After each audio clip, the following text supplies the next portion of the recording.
Hey guys, in this video I'm showing you how to get more diamonds fast in Travel Town, so you can unlock premium buildings, speed up upgrades, and keep your town growing without getting stuck waiting. First off, complete daily quests. These often reward a few diamonds every time you log in, so don't skip them. Next, open the gift wheel every few hours. You'll sometimes land on diamond rewards. Just spin it whenever it's available. Here's a pro tip.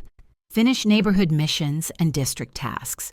Completing entire areas often gives bonus diamonds as a reward for your hard work.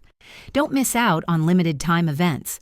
Many of them offer extra diamonds just for logging in or completing special building challenges.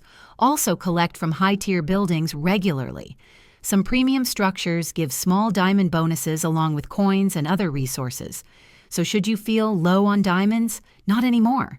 Just follow these steps, play smart, and keep upgrading your town like a pro.